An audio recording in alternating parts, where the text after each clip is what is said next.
Alright, hey, hi, hello. How's it going, guys? My name is ZetaRayZod, and welcome back to more of the Great Ace Attorney Chronicles. Now, before I begin, be sure to like, subscribe, and get the bell on so you stay up to date on all my latest videos. So, last we left off, we almost got the reporter to admit his guilt. I mean, I say almost, but then it was a bit too easy, so I kind of expected a more lengthy thing that's going on. So yeah, we can kind of prove, because he kind of admitted that he was here behind the hut, and that's where the lady got stabbed. And if we look at the photo, we can see that there's a little slit over here where if they pull the reeds apart and stab her, that's how it happened. But we also know that she got poisoned, so that's why that's what he brought up. She got poisoned. How did I do that? Because the knife did not have poison on it. So we thought that it's actually like she imbibed it, she drank it from this carbonated water, which interestingly enough, if I'm not mistaken, is what John H. Wilson drank as well in the first episode. So what goes around comes around. But yeah, so now we just got to kind of cross-examine his testimonial again and see if we can tear that apart. So let's go. Oh yes, I stabbed the English woman. It's a freak. I didn't expect that. He just admitted it. And it's the very fact that I prove I'm innocent. Because why would I have bothered to stab the woman if I already poisoned her? When I heard the student girl and that pompous English murderer arguing, it got my goat. If the courts weren't gonna punish Brett for what she did, someone else would have to see justice done. So you admitted stabbing her. So you admitted then that everything happened as I described. That you are the one who stabbed Miss Brett in the back. Oh, sorry. That you are the one who stabbed Miss Brett in the back through the reed screen. You can blame this miserable country of ours.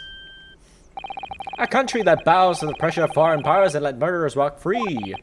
What kind of future can a country like that have? That's why I did it. I did what a pathetic leader didn't have the guts to do. Slap bang in the middle of that charming lady's back, I plunged the blade of sweet justice right in there. Cool.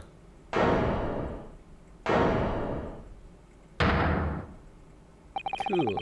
As someone who spends his life seeing that the truth is told, I feel really awful about giving false information in my testimony before. But as it turns out,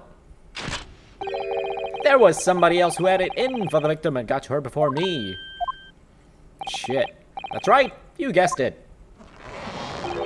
That pretty little student girl. Now there's a woman after my own heart. You're implicating Ray again? She's the one who gave the poison to the English woman and ended her pitiful existence. And suddenly, snap, the journal here is off the hook. No, attempted murder, my friend. The argument is sound, certainly. If the witness had administered the poison himself, he need only have waited for it to take effect. Subsequently, stabbing the victim in the back would have been entirely nonsensical.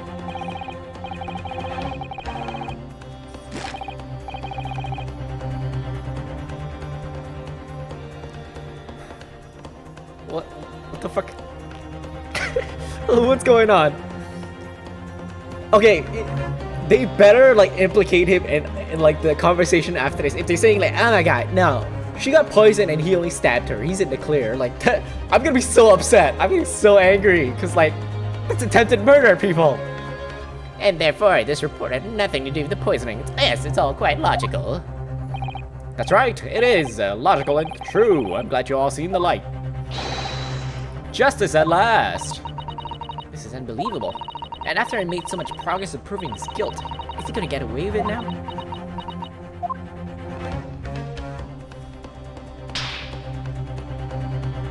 So he did the poisoning too? Think of Kazuma-san and Naruhodo-san. Never stop looking for a way forward until the judge's final gavel. Is that the final gavel? Very well then, counsel. Proceed with what I assume to be your final cross-examination in this trial. Yes, Your Excellency. Here we go. So we're trying to prove that he did poison her. Okay, here we go.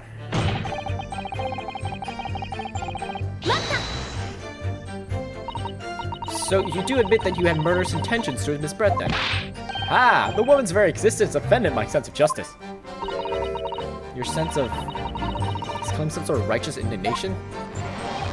She was pure evil. A cold-blooded killer committed murder right here on our empire's soil. But did our good-for-nothing government do anything? Not a chance. So I had to step in. Fly the flag of justice, put things right for the people. Yes, it was my civic duty. That's what drove me to do it. So, in summary, murderous intentions then. Whatever you want to call it, the point is this. That English woman is a blight. So I had to do what was right for society.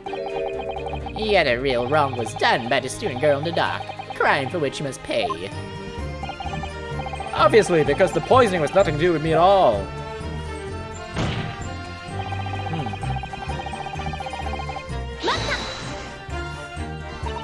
So you still maintain that you didn't give the poison to the victim? Obviously, that'd be like putting a belt in your trousers when you're already wearing braces like these. The accused administered the poison, following which this witness stabbed the victim. An unforgivable act, certainly, but not one of murder. That crime rests on the accused's shoulders. That is how the law works, you see. Yokel. Who knows, you may even learn something here today. 2 consecutive attempts on her life in the space of minutes? Quite a day for the victim. She's dead, Judge. Do something that evil and you got it coming. That's how the law works, the law of reckoning. That's not the kind of law this court upholds. You will reiterate why you were compelled to stab the victim then, witness.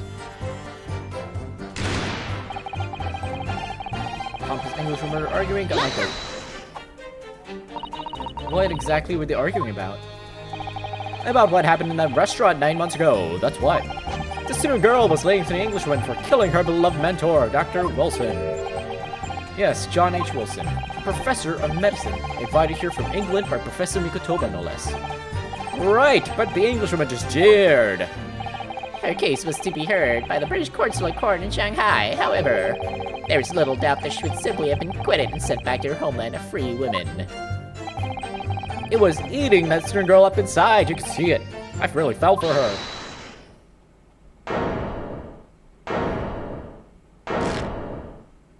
It's oh, remember me. I can't stand here and listen to this tripe. Really? Young girl, you stand accused here. You can't just blurt out whenever you feel like it. No, you can't. Sorry, but I'm in the middle of some very important testimony here. Just keep quiet and listen. But this awful man is making all of this up. Susato, please, you have to make them listen. Turn to the docket once, Membami-san. We are in the middle of a cross-examination. Who's Susato? Your Excellency, please, I implore you. That journalist is clearly not a trustworthy witness. Exactly. He's a filthy, rotten, black-hearted, bigoted, dirty, great peeping Tom. Whoa, take it easy there. Please, I really think the court should hear what the defendant has to say. Your Excellency, I see no need whatsoever to entertain the accuser's remarks. I will grant the request of the defense. But, Your Excellency... This is likely to be the final cross-examination of these proceedings. As such, I believe it would be ill-advised to stifle the defendant's obvious concerns. So, whilst recognizing that this contravenes regular protocol, I hereby call upon the defendant to speak. Oh. Donk. Thank you so much, Your Excellency. It has nothing to do with Dr. Wilson. We're discussing the stolen poison. Stolen poison that killed the victim, you mean? I suspected her of being the one to steal it. I mean, just think about how she killed Dr. Wilson. That's true. Additionally, Miss Brett certainly had knowledge of the new poison. But surely it would be no easy task to steal a highly secret toxin being developed for the government. Indeed, all visitors to the laboratory are thoroughly searched when they leave. Even if a thief managed to avoid being seen by myself or a colleague, getting the poison out would be very difficult. That's true. I pestered Professor Mikotoba until he agreed to show me the poison when I visited his laboratory. But as I left, I was searched from top to tail. Miss Brett rather bluntly revealed the existence of the toxin we've been developing, you see. And since the Seki-san expressed such an interest in it, I felt unable to refuse. Obviously, I gave nothing away other than the fact that it was an extremely potent substance. I'm very ashamed of myself. It's just that I've had a singularly terrible experience with deadly poison. And when I look at my old enemy in the eye, surely can understand that. find out my suspicions were true, I confronted Miss Brett about the poison. I told her that if there were to be an incident involving it somehow, it wouldn't just be the university. The military would be dragged into it. The whole government even. It'll be a complete disaster. And how did Miss Brett respond to your concerns? She just curled those beautiful lips of hers and said she didn't know the first thing about it. In English, actually. Ah, yes. Membami-san, one small question if you don't mind. I do mind! Can't you see I'm busy? Clearly you were outside the beachhead listening in whilst the defendant and Miss Brett were conversing. Presumably then, it was you who wrote this article about what you'd heard. Exclusive! Deadly poison stolen from Yume Medical Research Laboratory. The story was published in this morning's edition of Shoyu News. The details are too accurate for it to have been written by anyone else. I'm sorry, don't know what you're talking about. Yeah, look at this. The entire article. It's almost what I said to Miss Brett. Word for word. Oh. Well, Membami-san. As a journo and as a citizen of a free country, I don't have to reveal my sources. That's a founding principle of Membamism. Father's clearly right about this. The reporter did write that article, and he based it on what he overheard from outside the hut. Okay. So that's what it was all about. You tried to cover up the fact that you were listening in. That's why you came up with that stinking story about me arguing with her. Just shut up! My stories never stink. Look, whatever you say, little girl, it doesn't alter the facts. Your Excellency, there's something I want to say, and I want it to go on record. Very well, you may amend your formal testimony.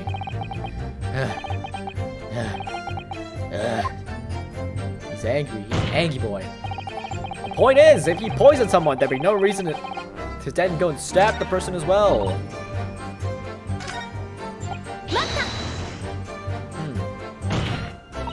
Perhaps you doubted the efficacy of the poison and sought to make sure your victim would die. That's horse dung. What? That would be like pouring pepper in Chinese ramen before you even tasted it. Completely reckless. Although, it might surprise you to learn that I am a bit of impetuous pepper pourer as it happens. Once the victim had taken the poison, she would have been only minutes away from death. And yet this man then proceeded to stab her in the back as well. There has to be a good reason for that. It was the reporter who gave the poison to Miss Brett, and clearly he must have done it prior to re-entering the hut. Yeah, that's undeniable. But between him leaving the hut and the victim being stabbed, there was one very crucial change in the situation. Sorry? What change? The reporter overheard the conversation between Ray and the Englishwoman. Oh, yeah, that's it. That's when Membami-san first found out the exact nature of the poison he used. That could be the key here. If the victim had unwittingly taken the poison already, the reporter would have had no reason to stab her. On the face of it, that logic sounds entirely reasonable. But there's no question that this man was responsible for Miss Brett's murder. Oh, sorry, that was Susato. Maybe we could think of a plausible explanation as to why he might have stabbed her even after the poisoning. I feel sure that everything will drop into place. That's what we should be looking for. Yeah, I agree. In order to do that, I must try to glean more information.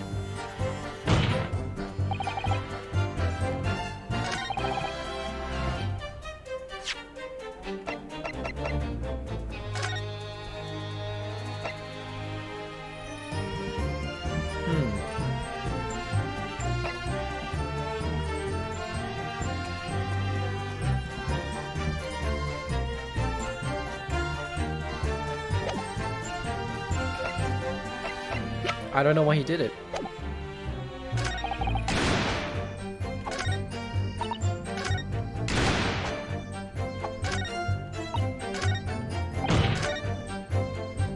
Ah, crap.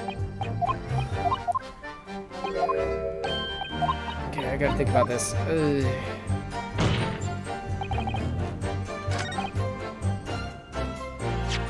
feel like it's this, but what?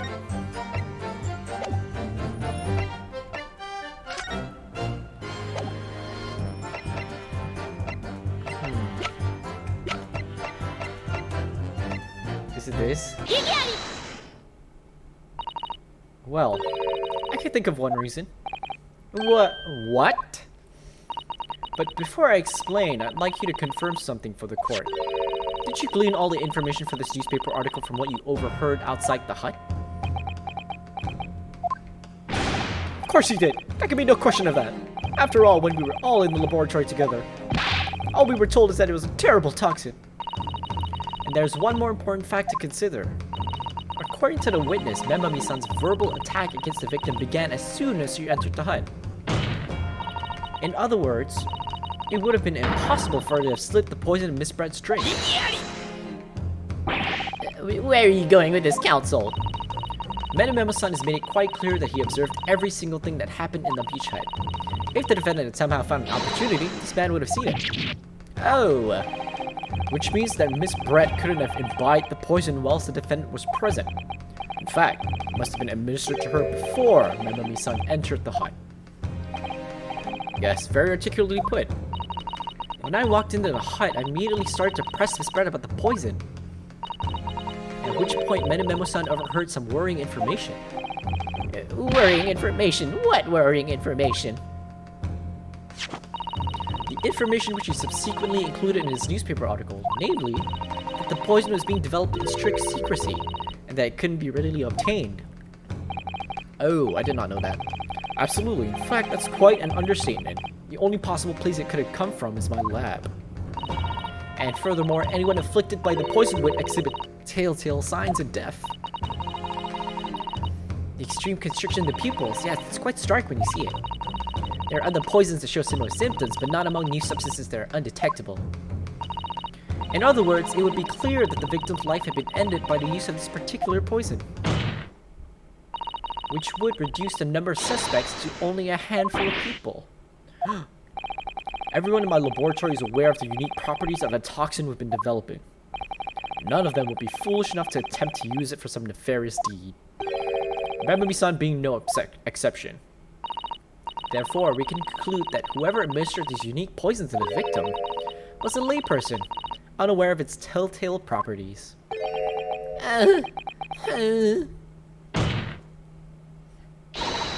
In other words, someone like you, right-hand memo. Yeah! It was you who stole the poison from the laboratory that day, and it was you who administered it to an unwitting victim.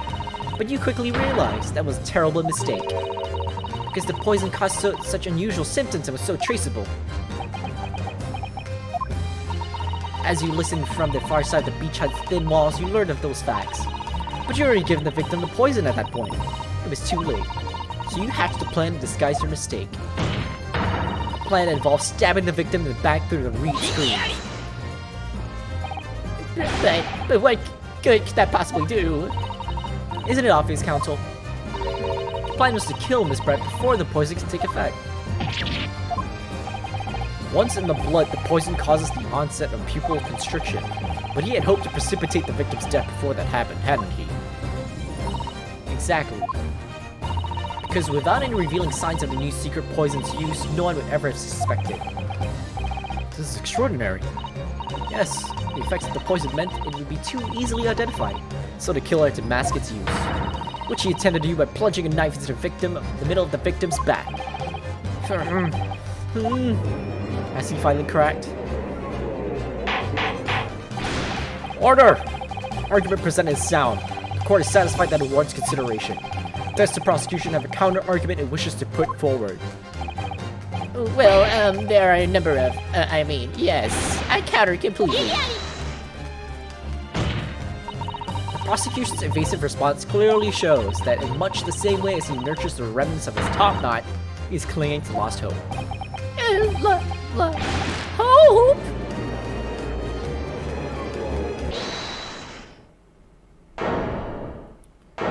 It's the reporter again, isn't he?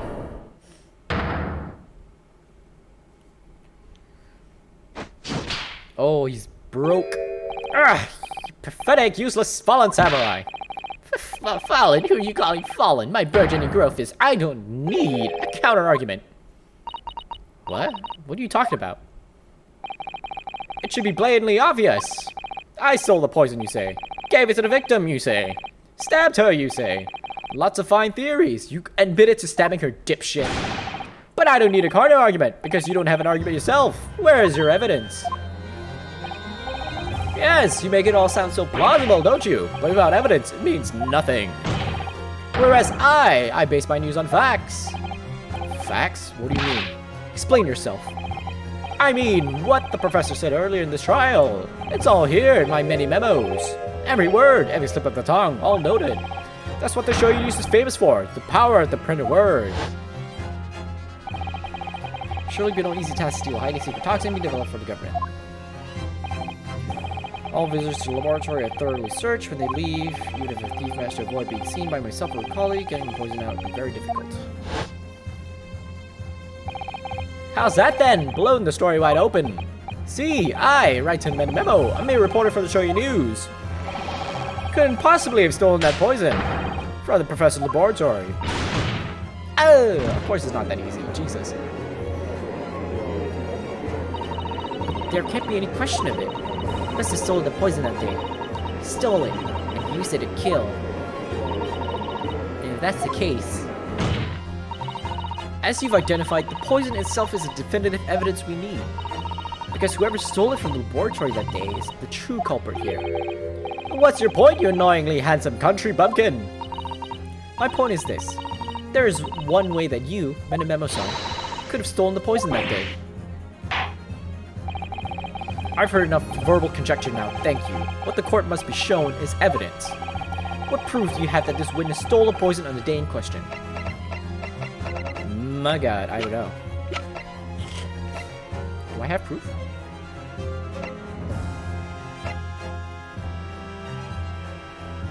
Oh. Could it be the...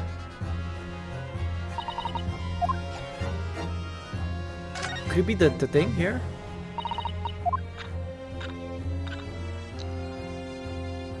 Could it be this? Is this where he kept the poison? Can I show the pen? I don't think that's it. The proof, Your Excellency, is this fountain pen. Oh, it is. Oh! Fountain pen? How can that possibly be relevant? These magical pens somehow seem to have enough ink to write many thousands of kanji characters. I believe they arrived in our country for the first time some 15 years ago. Nah, I swear by a weasel hair calligraphy brush and nothing else. These newfangled pens are merely a fad. Well, as a forward-thinking man of words, obviously I love my fountain pen. Suck up Sukan of such sumptuous ink, and one's work is awash with words in the blink of an eye. That's right. Fountain pens have a small reservoir in the barrel, into which ink is sucked up through the nib of the pen in order to write with later. What does all of this talking of sucking up ink have? Oh! And just as it's possible to suck ink up in the reservoir, it's also possible to eject it through the nib again, of course. My word. Can this really be? Well, Membami-san.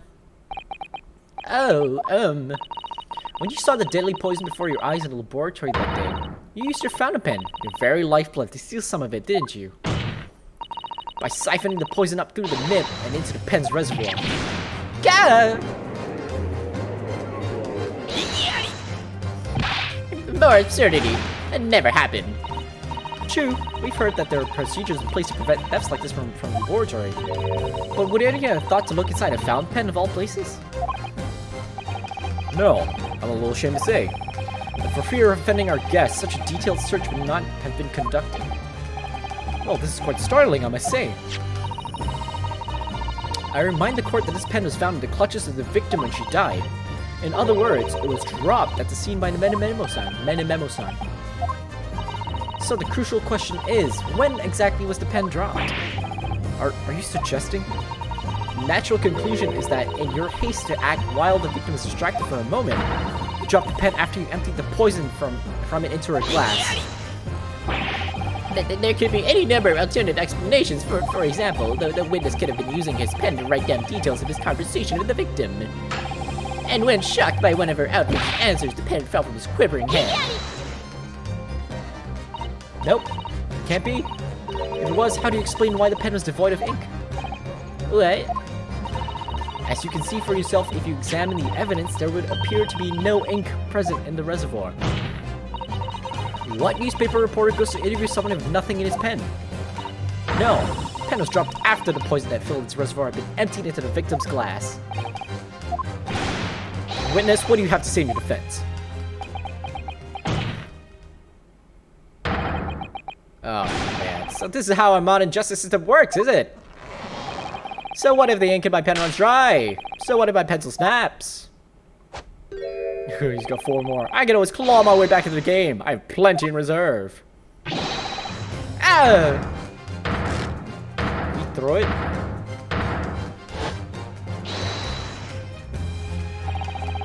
You claim I sucked the poison up into my pen. That's wild speculation, nothing more. If you thought I could bring down a fine, upstanding citizen with a trick like that, think again. Looks as though it's going to take one final decisive blow to finish this matter. I know what it is. As I see it, the situation is now very simple. It rests upon whether or not this witness did indeed steal the poison on the day in question.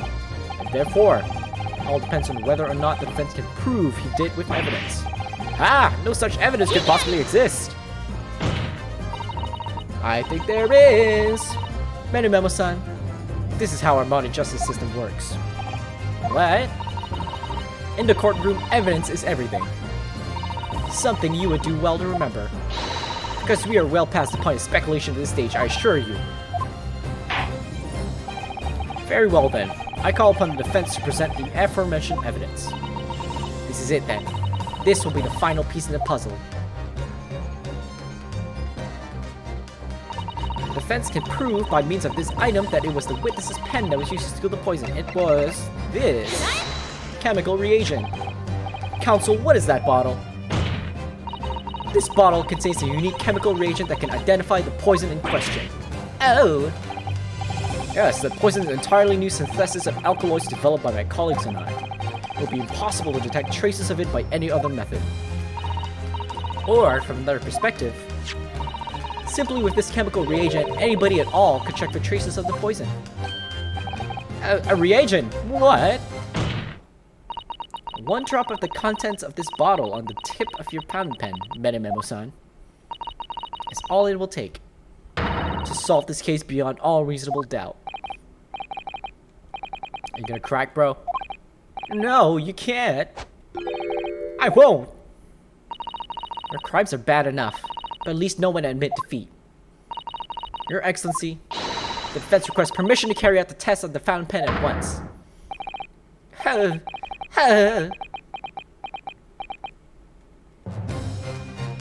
Oh wow. Oh, he cracking. This isn't my fault!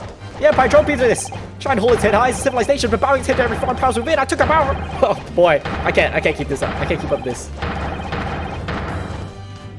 Oh, Susato with me! I'm there. They're gonna toss it. Whoa! Dang, badass ladies. Did I do it right? That was Susato takedown, wasn't it? Not quite. That was a Retaro takedown.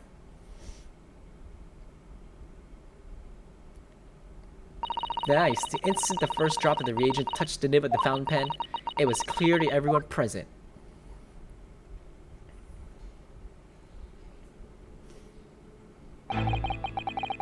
When I saw it there in the lab, the poison, the devil got hold of me, and I decided to do it on a whim. Excused myself and emptied all the ink down the sink in the bathroom, washing the reservoir out carefully. And then you waited for an opportunity to suck up some of that poison, didn't you? To your fountain pen. Yes, that's right. Answer me one thing, Membami-san. Why did you steal it? For what purpose? Isn't it obvious? To find out what it was made of and expose it in an article. I mean, it was a secret project after all. Too juicy for a journal like me to pass up. Then why did the Englishwoman end up dead? I went to that hut intending to quiz her on the situation, that's all. As a reporter. A known killer, enjoying full freedom. Evading justice by leaving the country. I told her what I thought about it. And she just laughed in my face. Oh, what's this? Oh, a Far Eastern caveman purporting to practice journalism. Really? You must learn the difference between reporting and listening at doorways. You ignorant plebeian. What did you call me? This country with its pretentious justice system to free press, it's really very depressing. You see our superior ways in the West, yet you lack the mental capacity to emulate them. Get out of here, you oaf. Get out and crawl back to the cave you came from. Murder is not good, but I don't blame you, bro. That's what I remembered about the deadly poison I happened to have in my pen at the time. What a terrible tale. You know, if he didn't stab her, I think he would have gotten away with it. In my head, I knew I should just get out of there as quickly as possible, but I couldn't. I couldn't let her get away with what she'd done, when she clearly had no remorse at all. We don't even know why she did it, huh? She killed John H. Wilson, we don't know why. I suppose it was my journal spirit getting all fired up.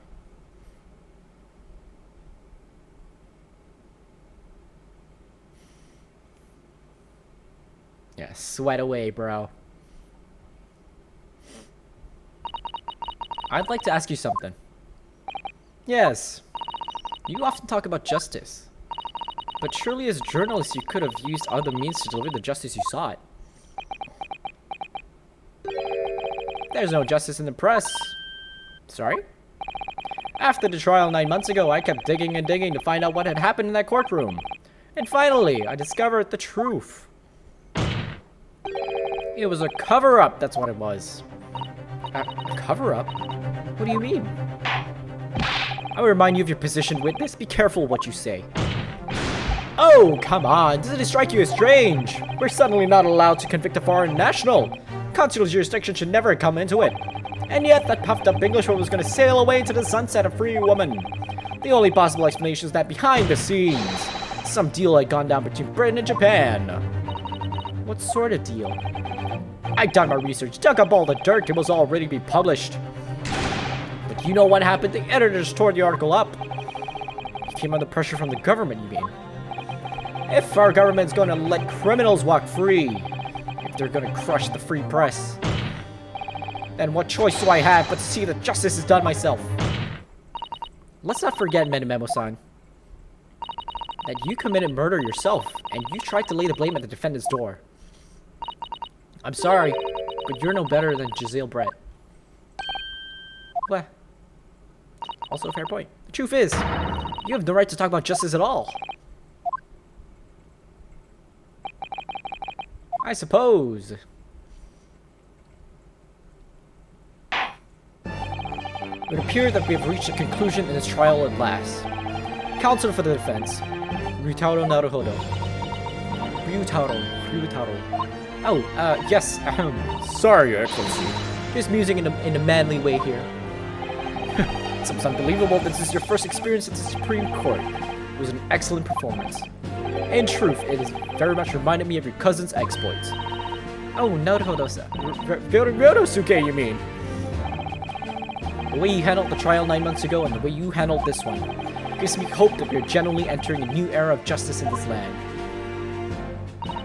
It's very flattering, Your Excellency.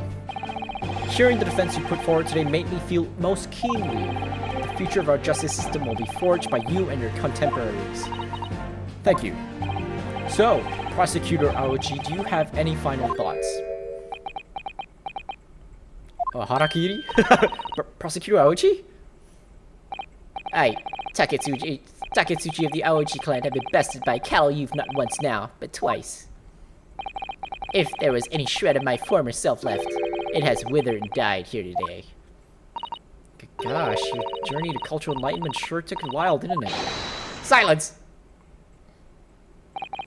Rather than living on in shame, I will end it all now with this blade. For that is a true path of Aochiism. Aochiism? One hopes it's the only way in which he'll be modeling himself after the witness.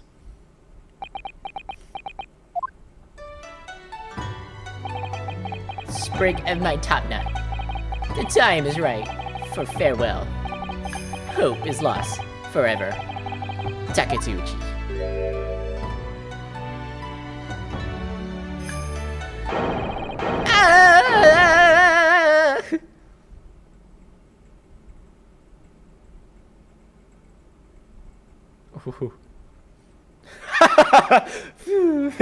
Fly away in the little way. Hilarious. I thought he was gonna commit harakiri. Seppuku.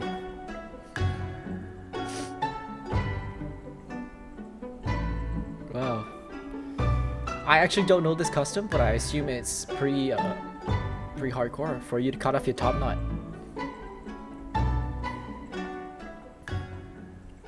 And we did it, but he didn't give the non-guilty verdict yet. Oh, he gonna. Now, in regard to the defendant, remember me, son. Yes, Your Excellency. I have reached my final verdict. I hereby find you guilty. Not guilty. In Japan, we have sakura petals. In England, we have fireworks. Cool. We're done with case 1. That only took like what, four episodes? Court is adjourned. Now it's lunch. Judge is like, it's lunchtime now. He's probably used to all that seriousness.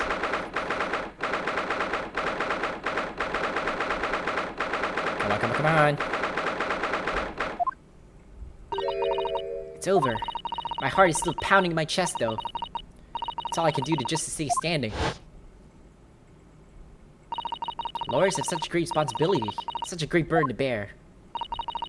Don't they, Naruhodo-san? Susato! Thank you! Thank you so much. You were so dashing in there. Ray and father. Honestly, I'm so touched by everything you've...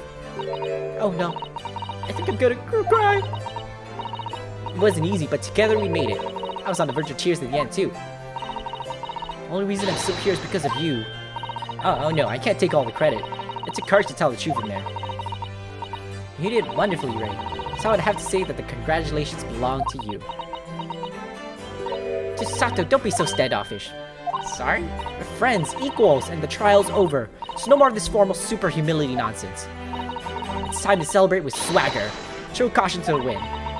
Caution to the... what? I'm the great defense lawyer, Naruhodo. I'm taking you out to the milk bar tomorrow. Or something. Right, I see. I'll, think about it, Ray. At any rate, we really knocked the wind out of that horrid man, and it felt so good. Yeah, it was really satisfying. It really was. Isn't there anybody else we could throw together? I hope you're not looking at me, Ray. Oh my goodness, no, of course not. Of course not. There it is at last. Ray's lovely smile. You fought for your friend to the very last. As your father, I'm extremely proud of you. Defense Attorney Ryutaro Naruhodo. Thank you. I couldn't have done it without your help. Anyway, it's time to bid farewell to Ryutaro, I think. I shall miss him in a way, but back to Susato Mikotoba for now. So, I'll never see him again then. What a terrible shame. What? Oh, hey. Hey, guys. What was happening? Oh, Saseki-san. Inspector Hosonaga. I do hope you've been keeping well. Is that really you? Yes, I had to change my appearance for, well, obvious reasons, I hope. But it's me. Sato Mikotoba. Kai! So dashing. So divine. No! Doubly dashing. Yes. And devilishly divine. Just look at you. I had no idea Mrs. Sato-san, Esquiress, that you were locum student Naruhodo-san, Esquire's cousin. Astonishingly astounding ace attorney. Oh, name plugged. Poor Saseki-san. So confused. I still remember the first time I ever met him. He was in prison cell in London. What an extraordinary conundrum was that the unwitting student from Japan found himself embroiled. But after Naruhodo-san's skillful defense, the Old Bailey Saseki-san was free to return to Japan. And now he seems to have earned himself great fame as an author. I'm stunned. That's a truly impressive disguise. Even I had no idea, and I'm Chief Inspector of the Police Bureau. He came up with Mr. Turtle, no less. Right. I'm not sure if you should be admitting to that, Inspector. Amazing. You're a woman of many faces, I see. Just two, really, and this was a once-in-a-lifetime event, I hope. Oh, I'm not a patch on you, though. I'm not a patch on you, though, Inspector. Well, I am a professional, of course. I do worry about Inspector Hosonaga sometimes. I really do. 9 months ago, when he appeared here at the Supreme Court to testify, he was undercover, disguised as the head waiter of a restaurant. And then, on the steamship to Great Britain, of course, disguised as a sailor to keep us safe on the journey. Though that didn't help you, did it, Kazuma-sama? Damn, monologue is long, huh? From my perspective, I have to admit that I have mixed feelings about all this. I mean, now the truth has been lost forever. What do you mean? I'm talking about the murder that the Englishwoman committed at the end of last year. Oh yes, it was an English doctor she killed, as I understand it. Dr. John H. Wilson, yes. The man I invited to Japan personally. The mystery is, why did she kill him? And now that the culprit herself is dead, we'll probably never know the answer. On the voyage to Great Britain, we had a most unexpected encounter. With Mr. Sherlock Sholmes, the great detective, I mean. Oh, that's Susato, shit. Yes, I remember Mr. Sholmes well, of course. Ugh. My arch nemesis, how lightly you utter his name. Well, according to the stories published about him in the Adventures of Sherlock Sholmes, the detective once had a partner who helped him solve crimes. A best friend. And that man was an exceptional doctor of medicine, by the name of John H. Wilson. What? Dr. Wilson? I just can't believe that it's a coincidence. I think that the English doctor of medicine killed here in Japan 9 months ago must have been the friend and partner of Mr. Sholmes. And if that's really true, then the poor girl won't ever see her beloved father again. That's true. As you know, I traveled to Great Britain once myself to study. It was around the time you were born. Yeah, grandmother told me about it. On returning to Japan, I took up my professorship at the Imperial Yume University, but I also served another role as an advisor to the government on diplomatic affairs. Yeah, I was aware of that as well. In that case, I'm sure you understand that there are some confidential matters I cannot divulge to you. Okay, you didn't have to bring it up at all. Can you just tell me one thing? Why didn't you summon me back to Japan? It's been 2 months now since I returned. When I left England, it was because an urgent telegram had arrived from Japan. It said that you collapsed of a high fever and you were growing weaker by the day. What? Where did that news come from? That's what I'd like to know. Because after that long sea voyage, I found you in fine health, Father. Was there something in Great Britain that you perceived might inconvenience me in some way? Or harm me? It's really the only explanation I can think of. Dear me, do you reserve your most cunning glares for your father, Susato? Sorry, my dear, I simply can't... Oh, let me go! Oh, you. Still around, huh? Membami-san. So, one tro was enough for you. I've got one last thing to say before they take me away. Professor! Me? I know the truth. I know you had a hand in what went on. In that visiting student's fate. Visiting student? Giselle Brett, you mean? No, not her. The student of law who left for Great Britain 8 months ago. What? Student of law? He must mean Kazuma-sama. What are you talking about? What does this have anything to do with Kazuma-sama? Nobody here in Japan knows anything about it. They don't know that the guy never made it to England. That he died on that steamship. And that he'll never... Oh! Judgy! Man! Well, let's expect to find him here. What were you officers playing at? Terribly sorry, Excellency. Damn, Judgy. What a throw. I was coming to tell you that the rickshaws arrived, Eugen. And it's a good job I came by. Yes, thank you for dealing with him. I'll be there shortly. Oh, Your Excellency. Ha ha ha ha. The trial's over. I'm not your Excellency anymore. Merely your father's friend. Seishiro Jigoku.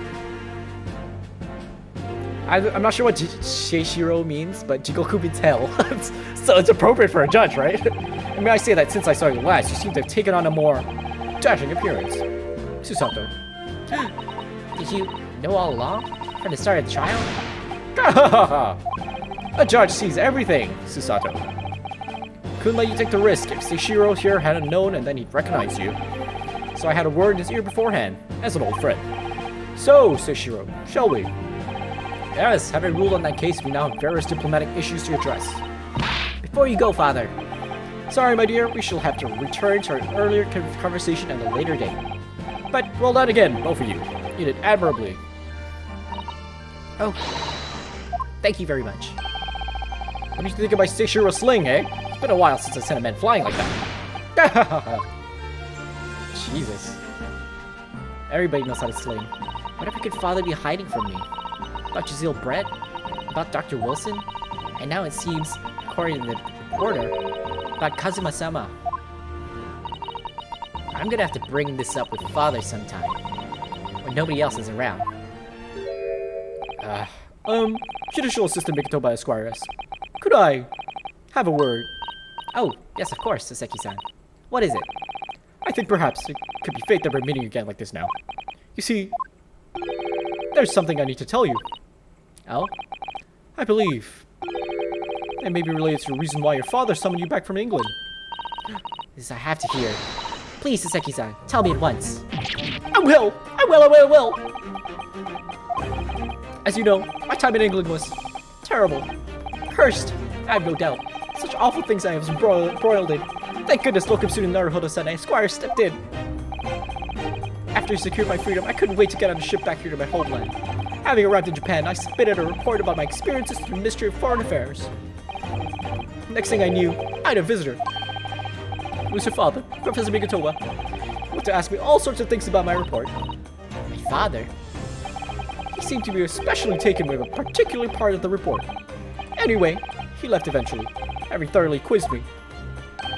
But it was the very next day they sent a telegram to you asking you to return to Japan. What was it then? The particular part my father was interested in. I don't really know exactly. But do you remember them? Those 2 terrible cases I was caught up in. Of course, I can never forget. Your father seemed to concern himself mainly with a second case. Second one? You mean the one Mr. Schultz forbade any of us to talk about in public? Which is why the only case involving you that any member of the public is aware of is the first. Well, I don't care. I don't have to listen to what that dastardly detective says. What second case? Anyway, the point is, it seems that case somehow holds the key to all these curious unanswered questions. That horrific, hideous, heinous case. The case of the haunted lodgings. What haunted lodgings? That case somehow caused my father to summon me urgently back to Japan? I thought that whole business was over. But it seems I was wrong. Perhaps that was only the start. Perhaps the story is not yet told. I guess we'll find out. Is that the end of this episode? Well, there's more. Damn, this is a really long monologue. かの英国留学生の事件は決着がついたのでございます。大死院に立ってほんの少し分かったような気がいたしました。なるほど様が異国の法廷で何に立ち向かっているのかを。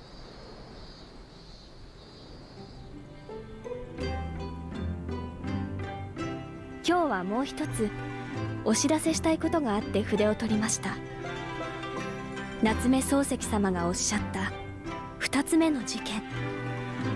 父は何も語りませんが、あの事件にはどうやら大きな謎を解く重要な鍵が眠っているようでございます。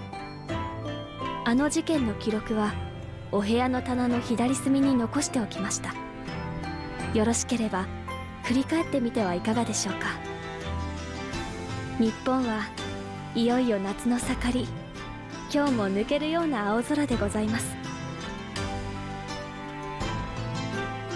なるほど様、もう一度お会いしたく存じます。すさと。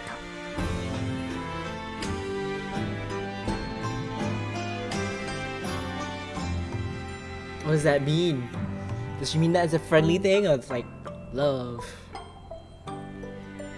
Alright, that's the end of case 1. I'm not sure how many cases we have in resolve. I'm assuming it's the same number as the first one, which is, I think it was 5, right? But okay, with that, I think we're gonna leave this episode off here.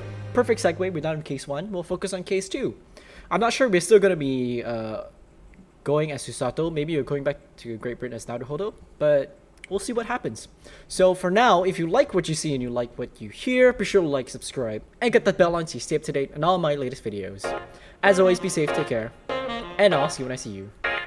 Peace!